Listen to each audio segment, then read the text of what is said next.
வணக்கம். எங்கு திரும்பினாலும் சினிமா வட்டாரங்களில் பேசுபொருளாக இருக்கக்கூடியது வாரணாசி அப்படிங்கிற படம் தான். இந்த படம் பார்த்தீங்கன்னா எஸ் ராஜமௌழி அவர்கள் பாகுபலி அந்த பார்ட்ஸ்க்கு அப்புறம் அதற்கப்புறம் ஆர்ஆர்ஆருக்கு அப்புறம் வேற ஒரு ப்ராஜெக்டை தான் ஃபஸ்ட்டு எடுக்கலாம் அப்படின்னு சொல்லிட்டு யோசிக்கிறாரு. ஆனால் அவர்கிட்ட ரொம்ப நாளாக அப்ரோச் பண்ணிருக்க ஒரு ஹீரோ யாராக இருக்கான்னு பார்த்தீங்கன்னா மகேஷ் பாபுவுக்கு தெரிஞ்சிடுச்சு எஸ் ராஜமௌழி அடுத்த லீக்கு போயிட்டு உலக லெவலில் பல பேர் இன்றைக்கி பார்த்தீங்கன்னா என் மச்சான் ராஜமௌலிக்கு நான் வாழ்த்து செலுத்துகிறேன் அப்படிங்கிற மாதிரி அனாமத்தா ஜேம்ஸ் கேமரான்லாம் பார்த்தீங்கன்னா விஷிங் போஸ்ட் போட்டிருக்காரு. அப்படிங்கிற பட்சத்தில் ஒரு சரியான லாபிங் பண்ணி 2 படத்தையும் பிரம்மாண்டமாக உலகம் முழுக்க கொண்டு போய் சேர்த்ததுனால எஸ் ராஜமௌழி தான் பார்த்தீங்கன்னா அடுத்த லெவலில் நம்ம கொண்டு போகிறாரு ஒரு ஹீரோவா அப்படின்னு சொல்லிட்டு மகேஷ் பாபு பல முறை எஸ் ராஜமௌழியை அணுகுனதுனால மகேஷ் பாபுக்காக டெய்லர் மேடாக உண்டாக்கப்பட்ட அந்த ஸ்கிரிப்டாக பார்த்தீங்கன்னா குளோப் ட்ராட்டர் அப்படின்னு இவ்வளோ நாள் அழைக்கப்பட்ட இப்போ வாரணாசி அப்படின்னு சொல்லப்படுற இந்த படம். ஃபர்ஸ்ட் குளோப் ட்ராட்டர் அப்படின்னா என்னன்னு பார்த்தீங்கன்னா உலகத்தில் ஒவ்வொரு நாட்டுக்கும் பார்த்தீங்கன்னா விசிட் பண்ணிட்டே நகர்ந்துட்டே இருக்க எல்லா இடங்களையும் போய் பார்க்குறோம் அப்படிங்கிறதுக்கு அர்த்தம். ஸோ அந்த ஒரு பேர் தான் ட்ரெண்டிங் ஆகிட்டே இருந்துச்சு. உதாரணத்துக்கு இந்த 24 படம் கண்ணுமுடை போகும்ல, அந்த 24ல் இருக்க வேர் இஸ் மை வாட்ச் அந்த கேரக்டர் மாதிரியே பார்த்தீங்கன்னா பிருத்திவிராஜ் வீல் சேரில் ஒரு ஸ்டீஃபன் ஹாக்கிங் ஸ்டைல்லே உட்காந்துட்டு குளோப் ட்ராட்டர்னு போட்டு ரொம்ப ஃபேமஸ் ஆகிட்டே இருந்துச்சு. அதற்கப்புறம் தான் இந்த படத்தோட முழு அனௌன்ஸ்மெண்ட் வாரணாசி அப்படின்னு பேர் வச்சுருக்காங்க அப்படின்னு நம்மளுக்கு தெரியுது. இந்த படத்தோட அந்த அறிவிப்பில் பார்த்தீங்கன்னா ஒரு பெரிய கால மேலே அந்த சிலை மேலாம் உட்காந்து நம்ம மகேஷ் பாபுலாம் இருந்தார். இந்த படத்தோட அறிவிப்பு டீசர்லேயும் அந்த மாதிரி காட்சிகள் தான் நம்மளால் பார்க்க முடியுது. ஸோ இப்போதைக்கு நம்மளுக்கு தெரிஞ்ச வரைக்கும் பார்த்தீங்கன்னா மகேஷ் பாபு ப்ரோட்டகனிஸ்டா அண்ட் பிரியங்கா சோப்ரா ஒரு முக்கியமான character and of course Prithviraj maybe ஒரு ஆண்டகனிஸ்ட் கேரக்டர் பண்ணலாம் அப்படின்னு சொல்கிறாங்க.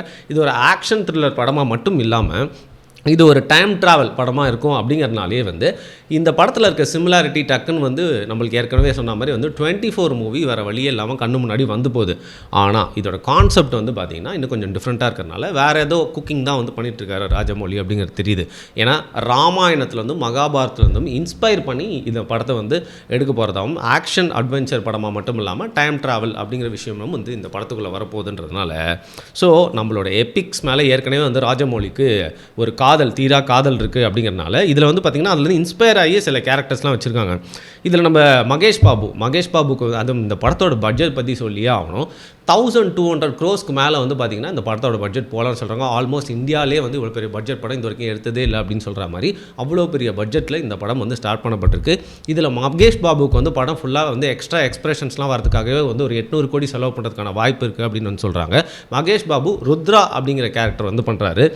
அண்ட் மந்தாகினி அப்படிங்கிற நம்ம புராணங்கள் இருக்கக்கூடிய ஒரு பேரை வச்சு பார்த்திங்கன்னா நம்ம பிரியங்கா சோப்ரா ஒரு கேரக்டர் பண்ணுறாங்க. உங்களுக்கு தெரியும் ருத்ரா அப்படின்னாலே சிவனுடைய இன்னொரு டைமென்ஷன் பார்வை, காலை மேலே வர்றது, கையில் சூலம், இதெல்லாம் பார்க்குறப்போ பார்த்திங்கன்னா அவர் கண்டிப்பாக அந்த சிவனோட ஏதோ ஒரு டைமென்ஷன் கொண்டு வராரு அப்படின்னு தோணுச்சு. மந்தாகினினா அது ஒரு சேக்ரட் ரிவர், நம்ம கங்கைக்கு உண்டான பல செலஸ்டியல் ரிவர்ஸில் பார்த்திங்கன்னா அது ஒரு ரிவர் இந்த மந்தாகினி அப்படின்னு சொல்கிறாங்க.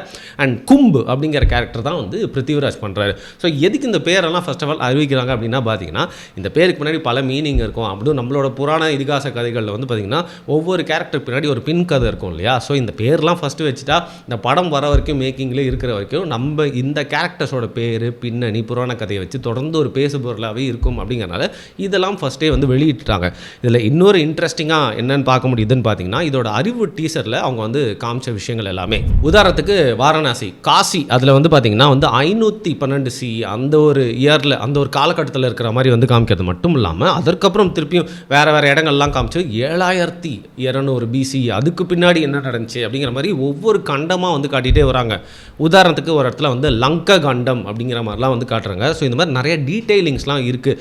இந்து புராணங்கள் மட்டும் இல்லாமல் நம்மளோட வரலாறு நிறையா தெரிஞ்சவங்களுக்கு இந்த அறிவிப்பு வீடியோ பார்த்தோன்னா நிறைய விஷயங்கள் புலப்படும் அப்படின்னு நினைக்கிறேன். ஏன்னா அதோட பின்னணி கதைகள் அவங்கள படிச்சிருக்கிறதுனால இந்த படத்தில் தொடர்ந்து இவர் கூட ஒரு வெற்றி கூட்டையனையாக இணைய போகிறது கீரவாணி தான் இணைய போகிறாரு. ஆஸ்கர் அவார்ட் வின் பண்ணவர். இவர் கூட தொடர்ந்து பல படங்களில் பயணித்தவர். இவர் தான் இதில் ஒரு வெற்றி கூட்டணியாக மியூசிக் கான்ட்ரிபியூட் பண்ண போகிறது மட்டும் இல்லாமல் இந்த படத்தில் இந்தியாவில் முழுக்க ஒரு படத்துக்கு ஃபர்ஸ்ட் டைம் ஒரு விஷயம் பண்ணுறாங்க அப்படிங்கிற மாதிரி சொல்லியிருக்காங்க. அது என்ன அப்படின்னு பார்த்தீங்கன்னா ஒரு படத்தை வேறு ஒரு ஃபார்மேட்டில் எடுத்துகிட்டு அதுக்கப்புறம் ஐமேக்ஸ் ஸ்க்ரீனுக்கு ஏற்ற மாதிரி மாற்றுவாங்க. பட் இந்த படம் ப்ரொடக்ஷனே எடுக்க போகிறதே பார்த்தீங்கன்னா முழுக்க ஐமேக்ஸ் ஃபார்மேட்டில் எடுக்க போகிறாங்க அப்படின்னு சொல்கிறாங்க.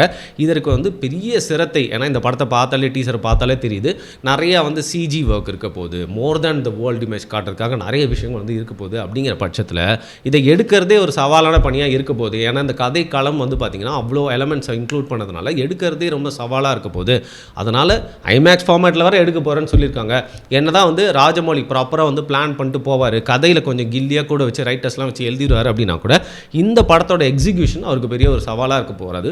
ஏன்னா இவர் எடுத்து வச்சிருக்க அந்த ஸ்டெப் லீப் அப்படிங்கிறது ரொம்ப பெருசு அப்படிங்கிறாங்க. இந்த படத்தோட அறிவிப்பு வெளில வரதுக்கு முன்னாடி வந்து நம்ம இண்டியானா ஜோன்ஸ் அட்வென்ச்சர் மூவிஸ் இருக்கு இல்லையா, அந்த ஒரு கைண்ட் ஆஃப் ஃபிலிமாக தான் இது இருக்க போகுது அப்படின்னு சொல்கிறாங்க. பட் இப்போ வந்து பார்த்தா டோட்டலி ஒரு ஃபேண்டசி ஜானரில் இருக்க போகுது அப்படிங்கிற மாதிரியான ஒரு பார்வை தெரியுது.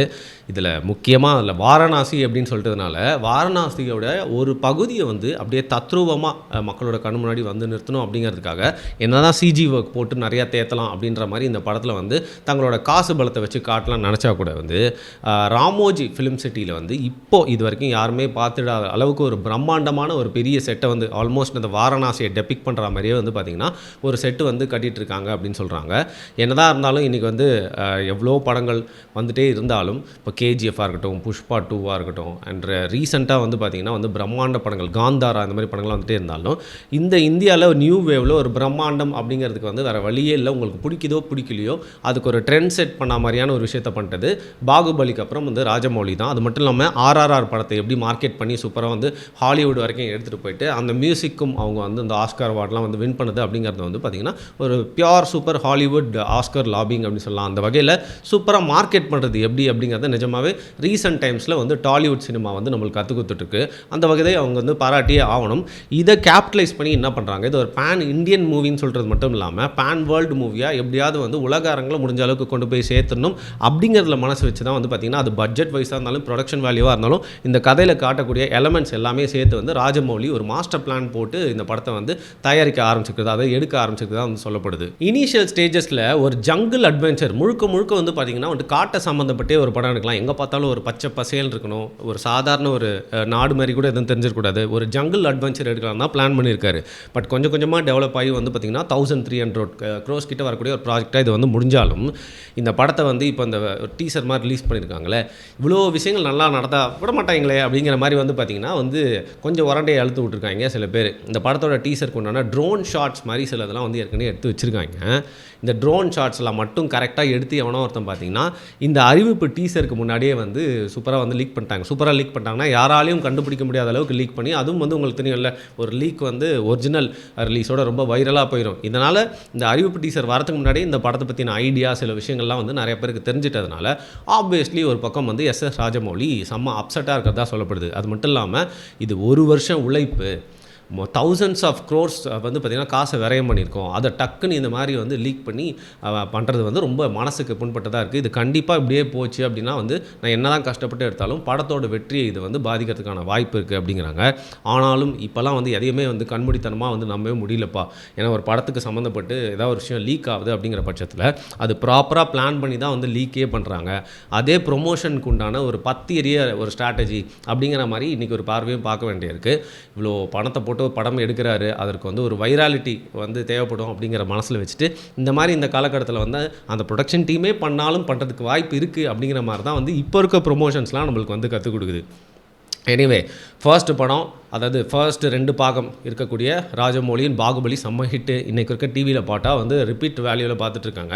ஆர்ஆர் படம் வந்து பிரம்மாண்டமாக இருந்துச்சு, ஒரு மாதிரி இணைந்த கைகளோட ஒரு பிரம்மாண்ட வேர்ஷனாக இருந்துச்சு, அது வந்து பிடிச்சிருந்துச்சு. பட் பாகுபலி அளவுக்கு இல்லைனாலும் வந்து பார்த்திங்கன்னா ஏதோ ஒரு வகையில் அது வந்து சூப்பர் ஹிட் ஆகி வந்து ஆர்ஆர்ஆரும் ஹிட் அப்படிங்கிற கணக்கில் வந்துச்சு. பட் இப்போ 3வது வந்து பார்த்திங்கன்னா வந்து அதாவது அவர் வந்து நிறையா படம் எடுத்திருக்காரு. தொடர்ந்து இப்போ வந்து பேன் இண்டியா ஒரு டேரக்டராக மாறினா ராஜமௌழிக்கு இப்போ வந்து மகேஷ் பாபுக்கு ஒரு பெரிய வெற்றியை தரக்கூடிய ஒரு படமாக இருக்குமா அப்படிங்கிறத பொறுத்து தான் பார்க்கணும். இவ்வளோ பெரிய லார்ஜ் ஸ்கேலில் ஒரு படம் வந்து ப்ரொடக்ஷனில் இருக்க போது அப்படின்னா வந்து இதை பற்றின செய்திகள் அவங்க என்ன தான் வந்து பொத்தி பாதுகாக்கணும் அப்படியே வந்து வச்சுக்க முடியாது. அப்பப்போ வரக்கூடிய தகவல் மூலிமா இந்த படம் என்ன மாதிரியான படமாக இருக்கும் அப்படின்னு சொல்லிட்டு நம்மளும் வந்து கெஸ் பண்ணிக்கலாம்.